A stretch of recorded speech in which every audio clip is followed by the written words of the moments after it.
What if everything you thought you knew about war about humanity was wrong? On June 4th, 1944, deep within the treacherous waters of the Atlantic, 58 German submariners emerged from their crippled U-boat hands, raised in surrender. They were adrift in enemy territory surrounded by American warships, bracing for the worst: machine gun fire, brutal interrogations, or even execution. They were the first enemy naval crew captured by the United States Navy on the high seas since the War of 1812. But the decision Captain Daniel Gallery made next wouldn't just shock these battle-hardened German veterans. It would rewrite naval history and forge one of World War II's most astonishing tales of honor in the crucible of total war. This isn't the war story you expect. Stick around, because by the end of this classified account you'll understand why one German officer declared this moment restored his faith in humanity even amidst history's most brutal conflict. To truly grasp the incredible nature of this event, we must first understand the chilling reality of what U-boats signified in 1944. The German U-505 had been wreaking havoc on Allied shipping for 2 long years. Every vessel she sank carried not only vital military supplies but also deeply personal items: letters from soldiers to their wives, cherished photographs of children, essential medicine for field hospitals, and desperately needed food for starving populations in liberated territories. When a U-boat struck, it wasn't merely a strategic maneuver. It was a wave of personal tragedies affecting countless families. By 1944, submarine warfare had escalated to unimaginable savagery. German U-boats operated under strict directives to sink anything flying an Allied flag, frequently without warning. Allied forces, in turn, had adopted a ruthless policy of destroying U-boats on sight, rarely bothering to rescue any survivors. Both sides had completely abandoned the traditional gentlemanly customs of naval engagement. It was within this climate of mutual brutality that our extraordinary story begins. The man destined to alter everything was Captain Daniel Gallery, a Chicago-born Irish-American whose strategic mind was always several steps ahead and who possessed a healthy disregard for unnecessary rules. Gallery had grown up in a working-class neighborhood where integrity and fair play were paramount, valuing proper conduct over rigid adherence to regulations. By 1943, Gallery commanded Task Group 22.3, a formidable force hunting U-boats in the Atlantic, with his escort carrier USS Guadalcanal and 5 destroyer escorts. But Gallery was driven by an audacious, seemingly impossible idea. He didn't just want to sink U-boats, he was determined to capture one intact. Not since the War of 1812 had the United States Navy managed to capture an enemy warship on the high seas. His superiors considered him delusional. U-boats were engineered to sink rapidly when damaged, and German crews had explicit orders to scuttle their vessels rather than allow them to fall into enemy hands. Undeterred, Gallery began rigorously drilling his men for this unprecedented scenario. What Captain Gallery could not have foreseen was that in less than 8 months, he would be facing 58 frightened German sailors floundering in the water, and the choice he made in that critical moment would be recounted for the next 80 years. However, unknown to Gallery, 3,000 miles away, a German submarine was on the brink of making a critical error that would push his impossible plan to the ultimate test. And the young German commander responsible for that misstep was about to experience a lesson in American honor that would forever change his life. Meanwhile, U-505 was experiencing its most disastrous patrol. Her previous commander had suffered a severe psychological collapse during a depth charge attack in October 1943. In a horrifying display witnessed by his entire crew, Captain Littman Peter Sheik had drawn his pistol and tragically took his own life rather than face capture. This traumatic incident had devastated crew morale, leaving them with a pervasive and superstitious belief that their boat was cursed. The new commander, Harold Lang, at 40 years old, was one of the oldest U-boat commanders, yet he was inexperienced with U-505 and operating under immense pressure. By June 4, 1944, they had been at sea for 2 months without sinking a single Allied vessel. The crew was utterly exhausted, supplies were critically low, and morale was at an absolute nadir. What Lang did not realize was that Gallery's task group was actively hunting them. On that tranquil Sunday morning, Lieutenant William T. Tolan was conducting a standard reconnaissance flight in his Grumman TBF Avenger when something unusual caught his eye. At 11:09 a.m., he spotted a shadowy form lurking beneath the waves, the unmistakable silhouette of a large submarine. The events that followed unfolded in a mere 6 minutes, but hidden within that brief period was a single 7-second decision made by a panicked German sailor, a decision that would ultimately save everyone's lives, though its significance would not be understood until much later.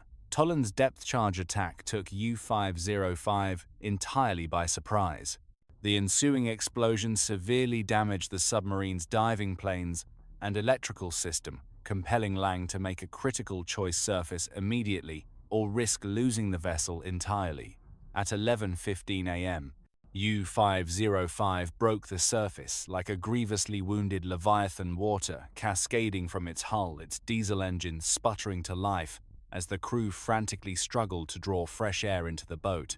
Captain Gallery, listening intently to radio communications from the bridge of the Guadalcanal, recognized this as the decisive moment he'd been waiting for.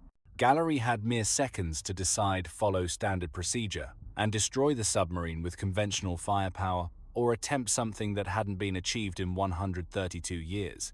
Instead of ordering his ships to unleash their guns on the submarine, he issued the command his crew had been rigorously drilling for: away all boats, we're going to board her. German sailors began spilling out of U-505's conning tower, leaping into the frigid Atlantic. Some were wounded, others utterly terrified. Thick black smoke billowed from the submarine's hull, providing clear evidence that she was severely damaged and potentially on the verge of explosion. But here's what neither the Americans nor the Germans yet understood. An unforeseen misstep by a single terrified sailor was about to alter the course of events dramatically. Among the German crew abandoning ship was Petty Officer Gottfried Fischer, whose duty was to set the scuttling charges that would send U-505 to the bottom within minutes. However, in his extreme panic, Fischer made a momentous miscalculation. He set the timer for 7 minutes instead of 30 seconds. This crucial mistake would ultimately save everyone, yet the Americans boarding U-505 had no inkling they were racing against a 7-minute clock. They believed they had perhaps 30 seconds before the submarine detonated beneath them. Lieutenant Albert David of the USS Pillsbury was preparing to spearhead the boarding party onto the enemy submarine.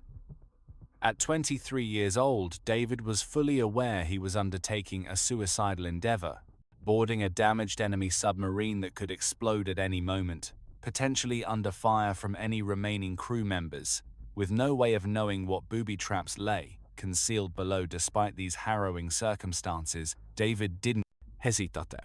Accompanied by radioman Stanley Wado and signalman Arthur Kispel, he climbed into a small boat and approached the smoking U-505. As they clambered aboard, they could distinctly hear the foreboding ticking of scuttling charges somewhere in the depths below. Water was rushing in through opened valves and electrical blazes were engulfing the control room. David made the critical decision that would ultimately save U-505 and quite possibly the German crew still treading water. Rather than retreating, he ordered his men below decks to locate and disarm the charges. Navigating by the beam of a flashlight in the smoke-filled submarine, David located the main scuttling valve and decisively closed it, halting the catastrophic flooding. Wojciech, despite having no formal training in German demolitions, found the timing mechanism and meticulously severed the wires. One incorrect move, and he could have doomed them all. Within an hour, U-505 was stabilized and secured for towing. But the true challenge was only just beginning. Because what Captain Gallery was about to uncover within that submarine would prove to be worth far more than sinking 100 U-boats, provided he could successfully solve a seemingly insurmountable enigma. When David's boarding party descended into U-505's control room, they stumbled upon a trove of unparalleled intelligence, an intelligence officer's dream. In their haste and panic to abandon ship, the German crew had left behind virtually everything: invaluable codebooks, crucial charts, detailed technical manuals, and, most importantly, an Enigma machine still configured with the day's encryption settings. This intelligence was an invaluable treasure.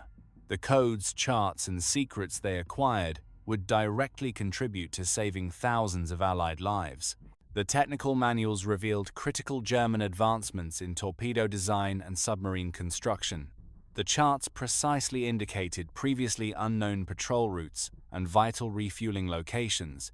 However, all this intelligence would become utterly worthless if the Germans discovered that U-505 had been captured.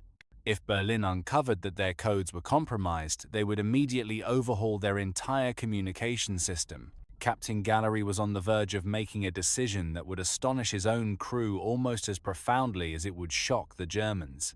It was a choice so extraordinary, it would remain shrouded in secrecy for decades, not because it was ruthless, but because it was an act of compassion almost unimaginable during wartime. This presented an unprecedented dilemma. How do you conceal the capture of a 252-foot submarine and 58 prisoners of war, while his boarding party worked to secure U-505 Gallery faced a challenge of equal magnitude? What was to be done with 58 German sailors who had just witnessed their submarine captured intact? Standard operating procedure was crystal clear: interrogate the prisoners, then transfer them to prisoner of war camps. However, Gallery understood that rigidly following this procedure would jeopardize the invaluable intelligence bounty they had just obtained. The German crew floating in the swells of the Atlantic fully expected to die. Captain Littmann Lang later wrote that he felt certain he and his crew would be executed. Stories of submarine crews being killed rather than rescued were grimly common on both sides. Yet as American boats approached to rescue the German survivors, something never before seen transpired. Instead of rough handling or immediate interrogation, the German sailors were carefully pulled aboard American vessels and promptly given medical attention, dry clothes, and hot food. Captain Gallery had made a decision that directly contravened decades of naval warfare precedent. He chose to treat the German prisoners not as vanquished foes but as fellow sailors who had fought honorably and deserved respect. This wasn't mere sentimentality, it was a stroke of psychological genius. Well-treated prisoners were far more inclined to cooperate, less likely to attempt escape, and considerably more likely to maintain the absolute secrecy that the intelligence operation demanded.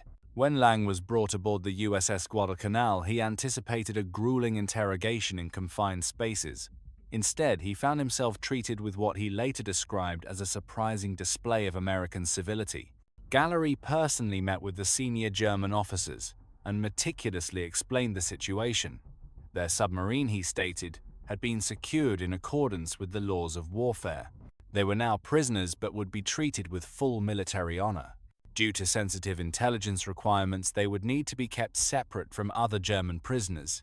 What Gallery did not reveal to them was that their temporary isolation would endure for the entire remainder of the war. But the real test wasn't the capture of the submarine itself, it was what came next. Gallery's solution was as daring as the capture of U-505 itself.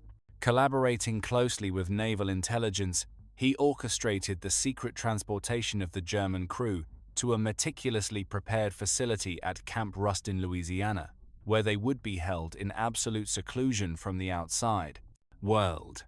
The German crew was transported in small, blindfolded groups under heavy guard, with carefully crafted cover stories.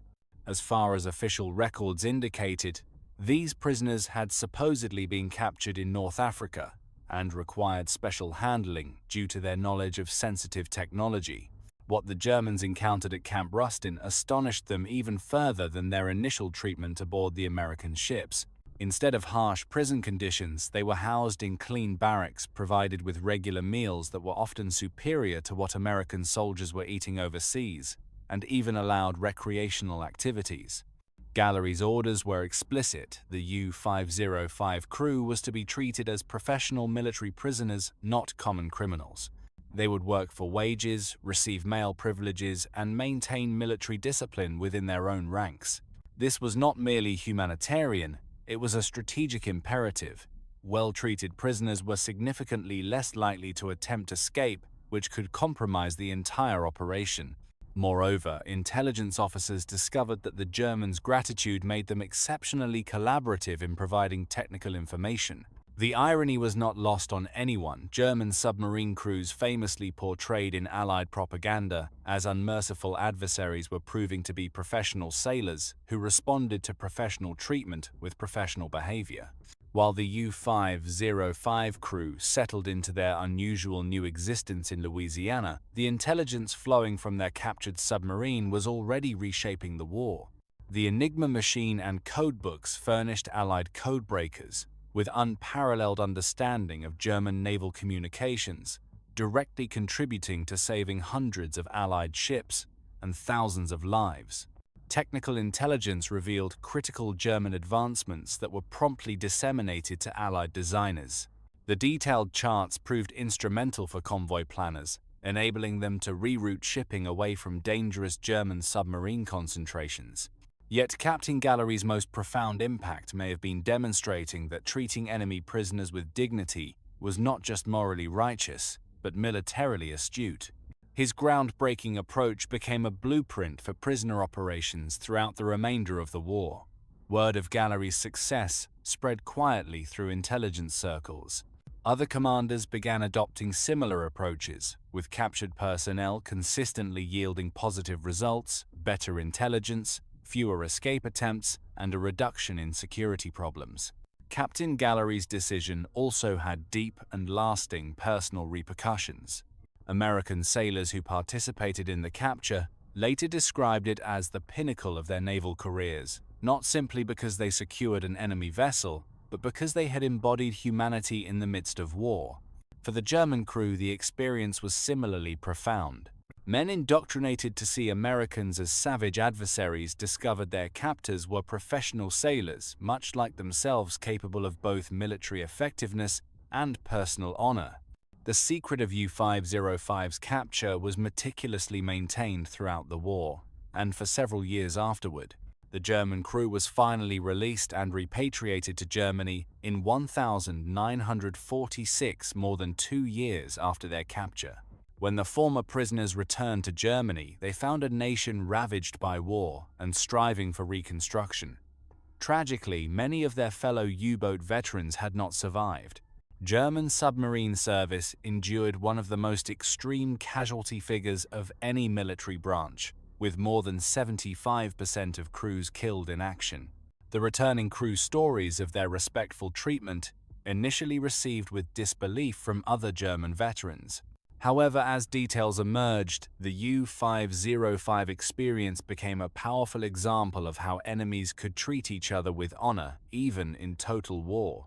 Captain Gallery proved that even in humanity's darkest hours, individuals possessed the power to choose humanity over savagery. Harold Lang, the young commander who expected execution that June morning, lived until 2003 and often recounted the respect he received from his American captives. Lang frequently stated that Gallery's decision had rekindled his belief that decency could survive even in total war. Consider this for a moment. These German sailors expected to die. Instead, they experienced something that compelled them to question everything they'd been told about their American enemies. The U-505 crew proved exceptionally collaborative during their detention at Camp Rustin, a powerful demonstration of how respectful treatment can transform enemies into allies.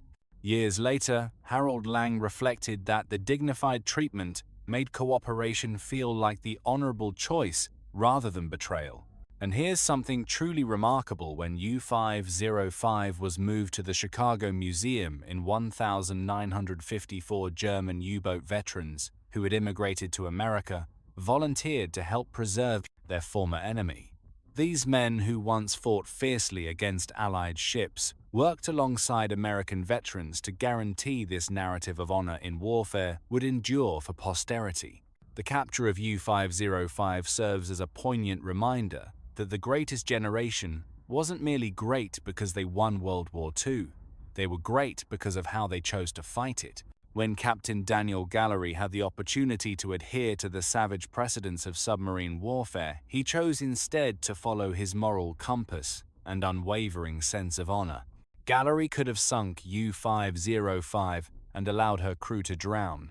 He could have captured them and subjected them to severe incarceration. Military necessity and wartime hatred would have justified either choice. Instead, he chose a third path, an alternative course that demanded more courage, more leadership, and more profound faith in human decency than simply following orders ever would have.